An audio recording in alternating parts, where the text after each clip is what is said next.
They didn't come for the pilgrims. That's what you were told, but it's not true. 9 knights arrived in Jerusalem. No entourage, no wealth, no armed escort. And for 9 years, they vanished beneath the Temple Mount. No patrols, no public records, just silence and a dig site. They weren't founding a new order. They were searching for something. And when they emerged, they weren't the same men. They had secrets. They had protection. They had power. So what did they find beneath Solomon's temple? And why, after 8 centuries, does it still terrify the church? You don't need to decide if you believe any of this. Not yet. Just breathe. Let the noise of the world drift away like smoke. Let the stones of Jerusalem rise around you, ancient sun-baked whispering. The truth has waited 1,000 years. It can wait a few more minutes while you settle in. History is supposed to be straightforward. The dates, the battles, the kings and creeds. But then there are the cracks, the little shadows that don't fit. Like a knightly order formed under strange circumstances, who rose too fast, acquired too much, and then were crushed in a single coordinated purge across Europe. The Knights Templar, we're told, were warrior monks, sworn to poverty, protectors of pilgrims, and yet their first act was to dig beneath one of the most sacred and most contested sites in human history. Why, that's the mystery.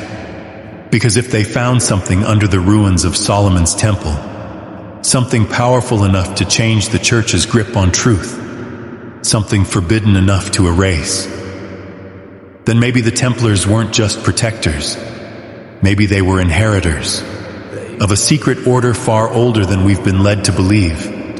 And maybe, just maybe, they never really disappeared. It's comforting to think of the Templars as a sudden invention, 9 pious knights, inspired by faith and necessity, volunteering their swords in the service of God. But history rarely offers such clean beginnings. Behind every dramatic arrival lies a quieter presence, often forgotten, but never truly gone. And if you linger in the margins of the Crusades long enough, you'll start to feel it, the echo of a different order. One that predates the Templars, yet moves like a shadow behind them. Long before Hugues de Payens knelt in dusty Jerusalem, other groups had taken root in the Holy Land. Not armies, not monks, something stranger. Pilgrims spoke of ascetic wanderers who never begged for alms yet never starved. Traders recalled passing figures cloaked in black who offered no goods yet collected no tolls. Some claimed these men were stonemasons.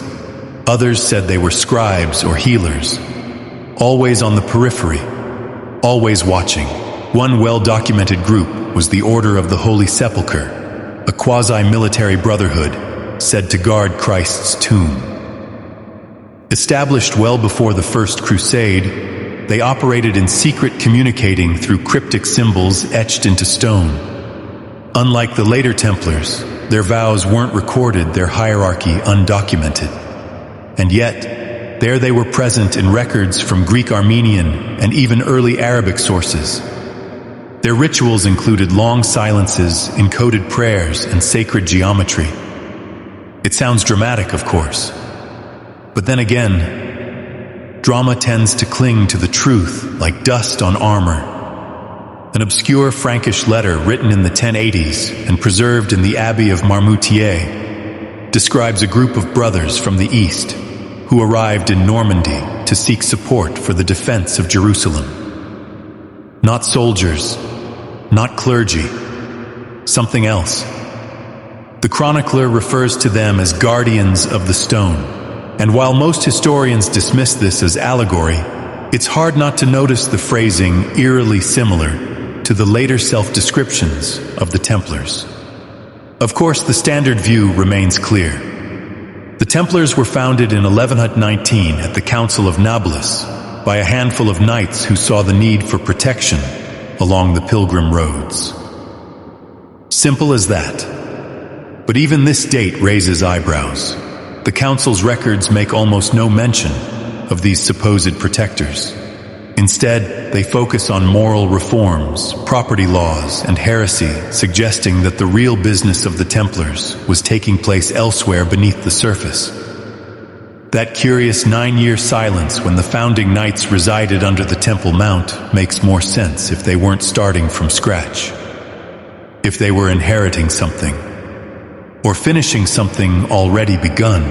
And then there are the parallels with the Hashashin, yes, the famed assassins, who curiously also emerge around this same time with their own fortress rituals and esoteric codes.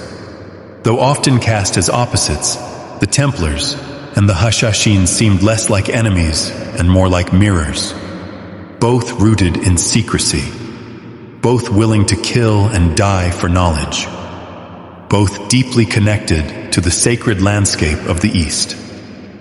One scholar, now mostly forgotten, once proposed that the Templars were not a Western invention at all, but rather a rebranding of a much older Eastern brotherhood, one that had mastered the art of survival through secrecy. His claim was dismissed as fantasy, but he left behind a single phrase that still lingers. The West gave them a rule, but the East gave them a purpose, and that purpose, it seems, was always tied to Solomon. Not just the temple, but the myth, the wisdom, the power. These early brotherhoods didn't speak of protecting relics. They spoke of guarding knowledge, forbidden, sacred, destabilizing knowledge. Perhaps even blueprints to a kind of spiritual architecture encoded in the stones of Jerusalem itself. There's a recurring rumor mentioned in multiple pilgrim journals from the late 11th century of a circle of men who would meet once a year in the ruins of the temple at midnight. They did not carry swords. They carried small hammers and compasses. One English traveler mistook them for Muslim astrologers. Another thought they were Jewish mystics, but a third, writing with unnerving clarity, claimed they were Latin men hiding in plain robes, marking the dust with stars. Modern scholars scoff, of course. Dust and stars do not a secret order make. But the consistency of the imagery, the hammers, the compasses, the midnight gatherings raises questions. Because if such a group existed, even in fragmentary form, then the Templars may have been less a founding than a consolidation. Not an invention, but an absorption, which raises the unsettling possibility if the Templars inherited a purpose, who gave it to them, who decided they were ready, or more chillingly, what if they weren't? It's a quiet thought, but one that follows us as we move forward. The men beneath the Temple Mount weren't just digging for treasure, they were seeking their roots, and those roots may run deeper than we ever imagined. There's something unnerving about silence underground. Not the absence of sound, but the feeling that the stone itself is listening. That's the kind of silence the early Templars would have known as they tunneled beneath the Temple Mount. They weren't mining for riches. They were following a layout, a pattern, a memory carved into dust. Because Solomon's temple, if it ever truly existed, was never just a holy place, it was a blueprint. And the kind of knowledge it held could do more than sanctify kings. It could unmake them. Let's start with what's considered historical fact. The first temple, traditionally built by King Solomon around the 10th century BCE, was described in obsessive detail in the Hebrew Bible. Its dimensions, materials, and furnishings were recorded with such architectural precision that one begins to wonder if they were meant to be followed like instructions. Scholars often treat this description as literary embellishment, but architects, some of them quite modern, have attempted to reconstruct the temple from these texts, and what emerges is less a building and more a machine. Rooms designed in gold and cedar, veils embroidered with cosmic imagery.